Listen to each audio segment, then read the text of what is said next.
Shalom Bapak dan Ibu sekalian. Pada kesempatan ini kita akan membicarakan mengenai penggenapan Hari Raya Musim Panas. Materi ini diambil dari buku kami yang berjudul Tanda-tanda Langit Kedatangan Tuhan Yesus bab yang keempat. Bapak dan Ibu sekalian, seperti yang pernah dijelaskan di materi-materi sebelumnya, ketika Tuhan Yesus datang pertama kali, Allah memberikan tanda di langit berupa bintang di timur. Demikian juga untuk kedatangannya yang kedua kali, Tuhan pun memberikan tanda langit berupa gerhana matahari dan gerhana bulan, seperti yang tercatat di Kisah Para Rasul 2 ayat 20. Matahari akan berubah menjadi gelap gulita, yaitu gerhana matahari, dan bulan menjadi darah, yaitu gerhana bulan total, sebelum datangnya hari Tuhan, hari yang besar dan mulia itu. Dan kita tahu di tahun 2014 dan 2015 terjadi 4 gerhana bulan total atau bulan seperti darah, atau yang dikenal juga sebagai tetrad blood moon, di mana keempat-empatnya di tahun pertama terjadi di hari raya Paskah dan Pondok Daun. Demikian juga di tahun 2015 terjadi di hari raya Paskah dan Pondok Daun. Selain itu terjadi juga 2 gerhana matahari.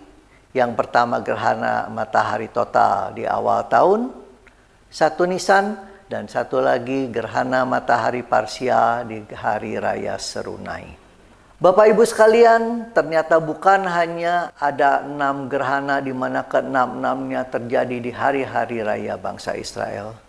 Tapi ketika kami pelajari lebih mendalam, ternyata Bapak Ibu sekalian, peristiwa-peristiwa yang berkaitan dengan kedatangan Tuhan Yesus kedua kali sangat mungkin terjadi di hari-hari raya musim panas tersebut. Di mana kalau Bapak Ibu baca di buku tersebut, maka hasil akhir atau katakanlah di bab 4 itu dijelaskan bagan seperti ini.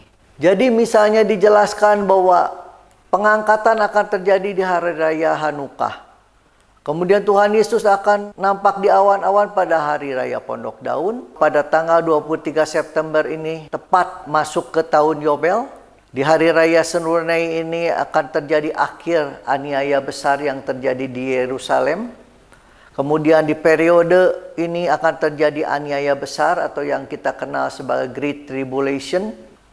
Awal akhir zaman terjadi di tanggal 16 April 2012.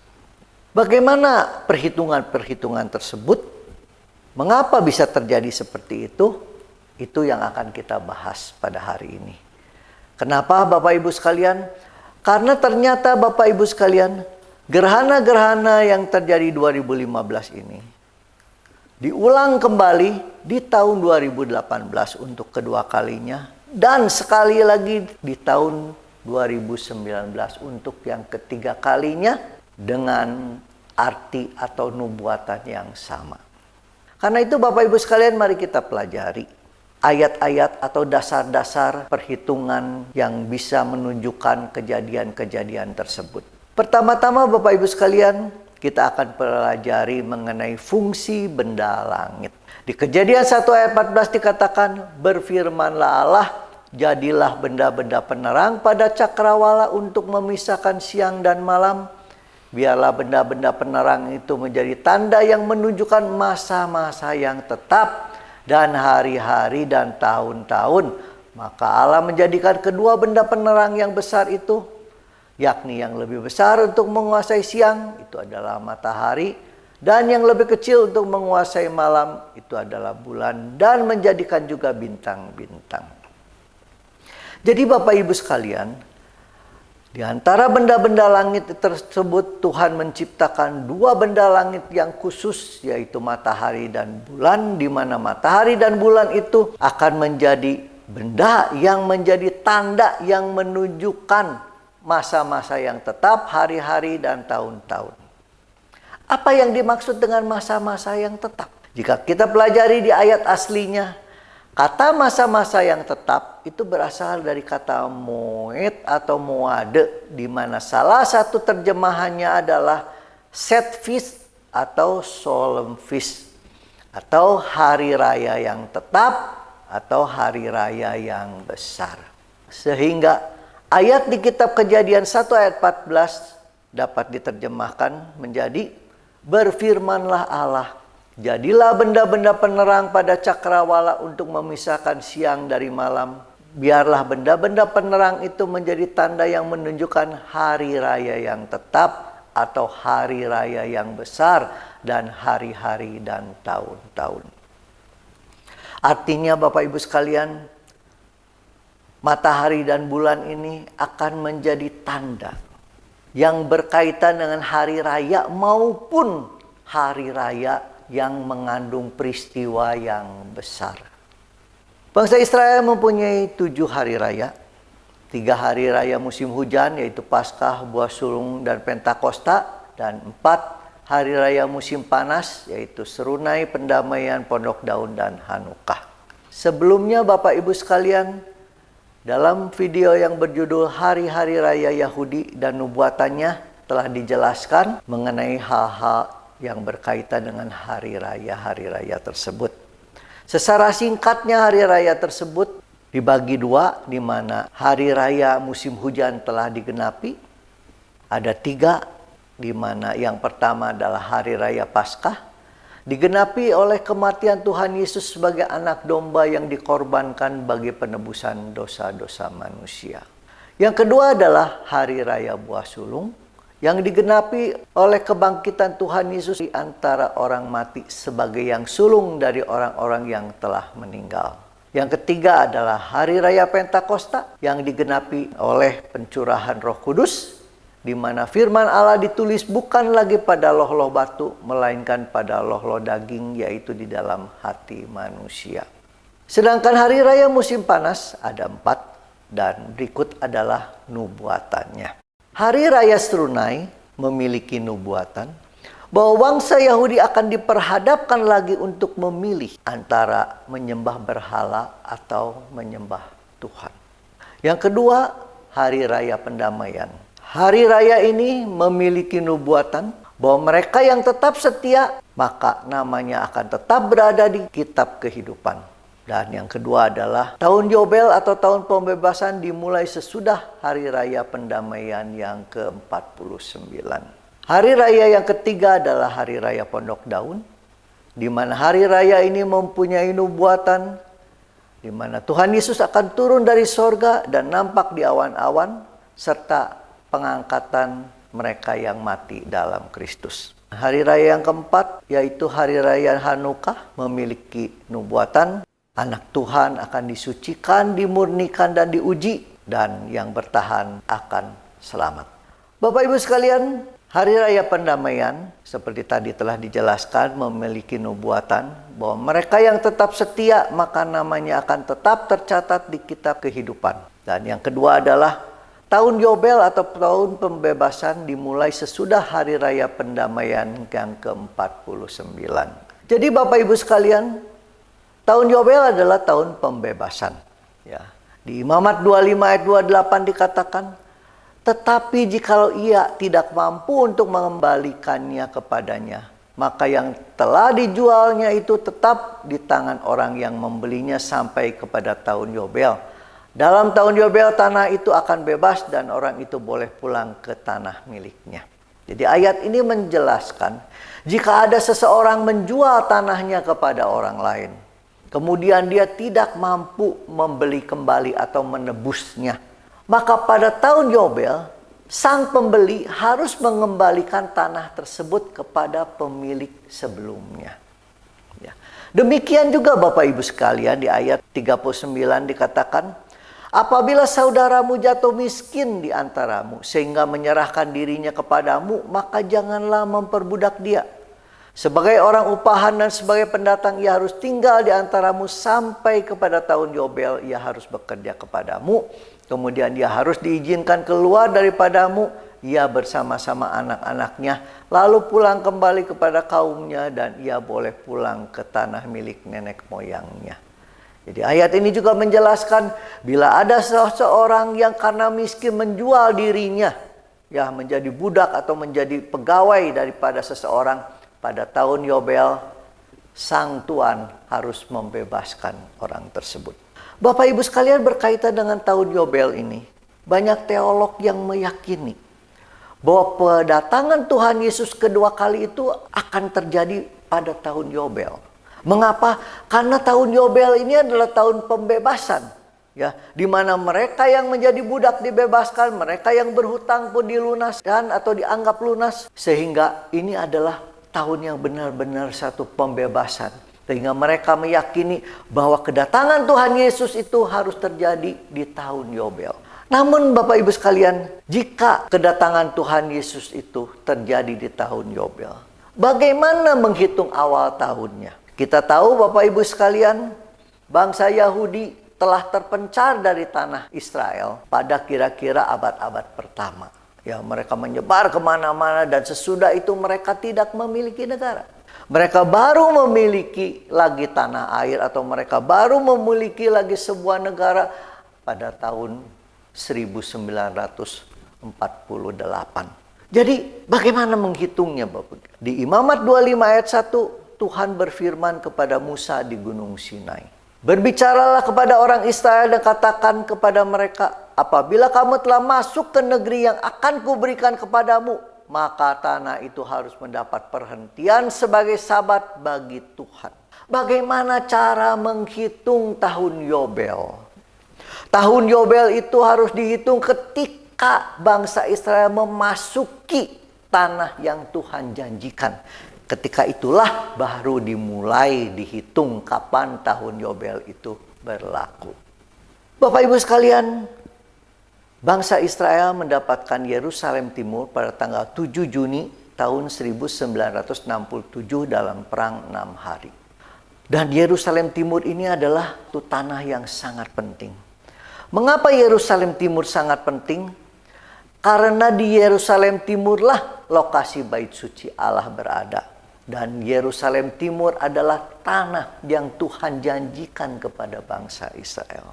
Dan yang luar biasa Bapak Ibu sekalian, jika kita hitung dari tanggal 7 Juni 1967 ditambah 49 tahun Yobel, itu 49 tahun kali 360 hari, maka akan jatuh pada tanggal 23 September 2015.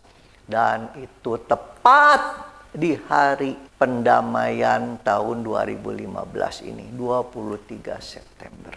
Jadi berdasarkan perhitungan tadi, 23 September ini akan menjadi tahun Yobel.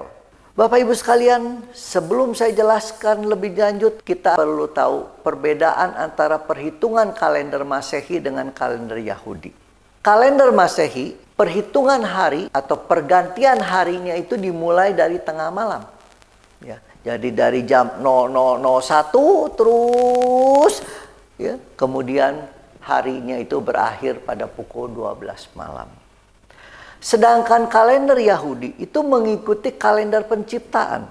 Seperti yang tertulis di Kejadian 1 ayat 5. Dan Allah menamai terang itu siang dan gelap itu malam, jadilah petang dan jadilah pagi, itulah hari pertama. Jadi kalender Yahudi itu dimulai dari petang kemudian sampai petang kembali. Jadi tahun Yobel itu terjadi pada tanggal 23 September, dari petang sebelumnya sampai petang selanjutnya itu masuk ke tahun Yobel. Yang kedua adalah Hari Raya Pondok Daun atau Sukkot. Hari raya ini memiliki nubuatan Tuhan Yesus akan turun dari sorga dan nampak di awan-awan serta mengangkat mereka yang mati dalam Kristus. Bapak Ibu sekalian, tadi telah dijelaskan bahwa banyak yang meyakini kedatangan Tuhan Yesus itu harus terjadi di hari atau di tahun Yobel. Dan di tahun 2015 Bapak Ibu sekalian, tahun Yobel dimulai dari tanggal 23 September.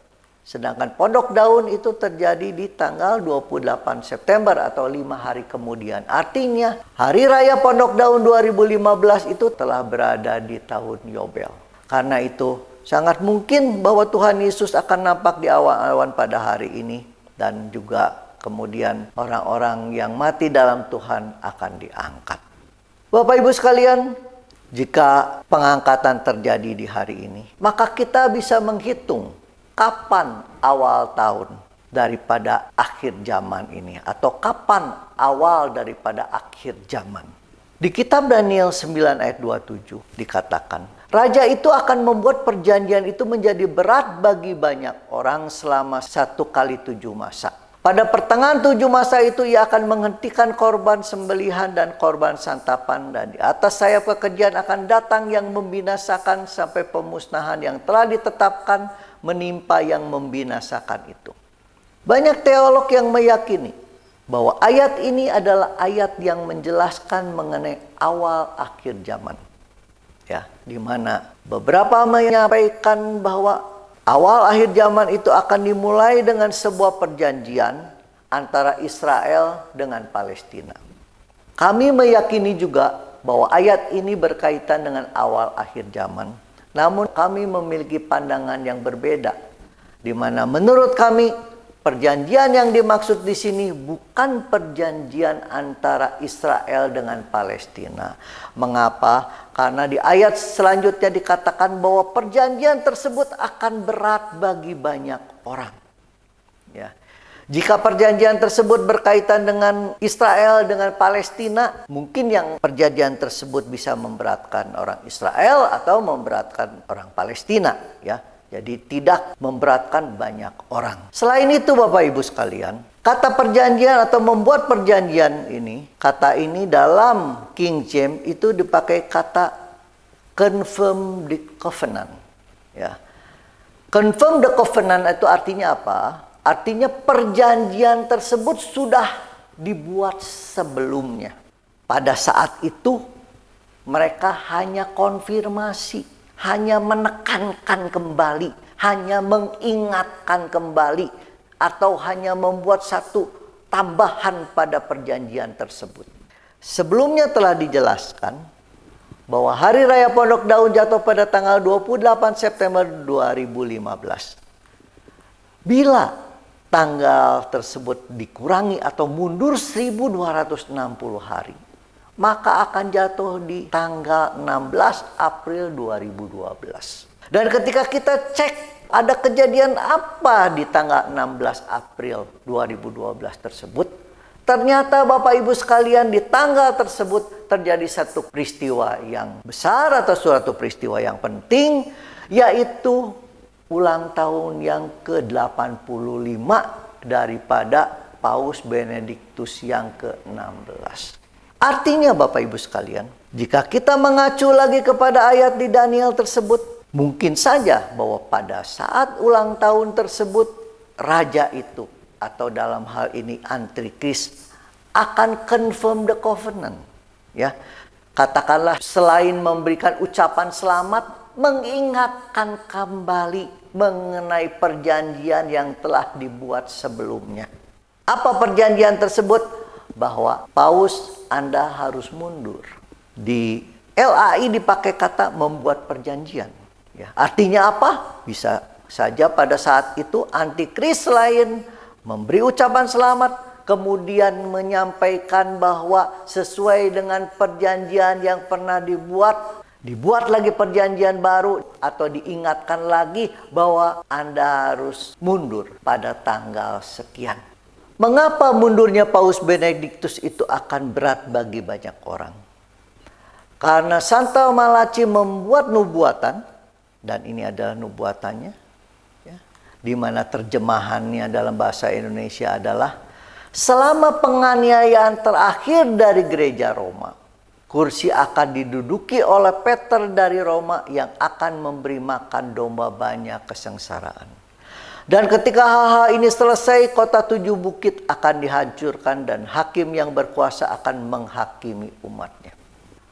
Jadi nubuatan ini menyampaikan bahwa pengganti Paus Benediktus adalah Petrus Romanus, dan ini adalah akhir dari gereja Roma dan juga akhir daripada dunia ini, di mana ketika beliau menduduki posisi sebagai paus, beliau akan memberi makan domba banyak kesengsaraan.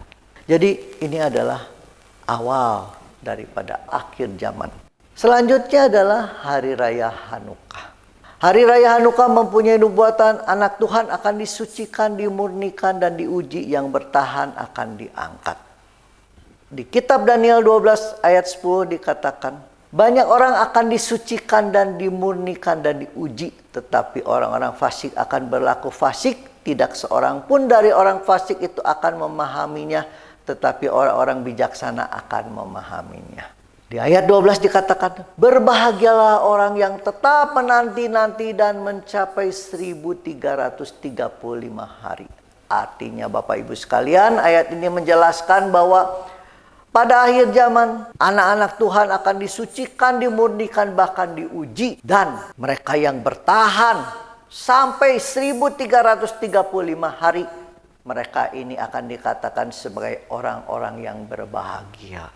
Yaitu mereka yang akan diselamatkan. Menarik sekali Bapak Ibu sekalian. Tadi telah dijelaskan bahwa awal akhir zaman yang berkaitan dengan ulang tahun yang ke-85 dari Paus Benediktus itu terjadi di tanggal 16 April 2012. Bila dari tanggal tersebut ditambah 1335 hari, maka akan jatuh di tanggal 12 Desember 2015 yang berkaitan dengan Hari Raya Hanukkah. Tanggal 12 Desember 2015 berkaitan dengan Hari Raya Hanukkah lilin yang ke-7.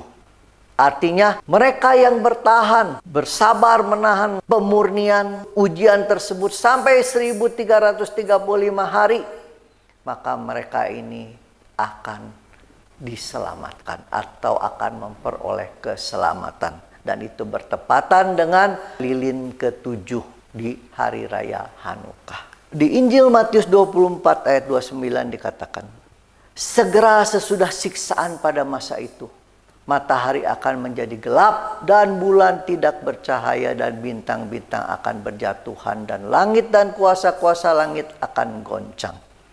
Ya. Bapak Ibu sekalian, kita tahu matahari menjadi gelap itu adalah gerhana matahari. Dalam King James, kata matahari akan menjadi gelap dipakai kata the sun be darkened. Artinya matahari itu redup. Bila kita lihat kedua gerhana ini, gerhana yang pertama itu adalah gerhana total, di mana gelap total. Namun gerhana di Hari Raya Serunai ini adalah gerhana parsial, ya, jadi tidak gelap total atau redup.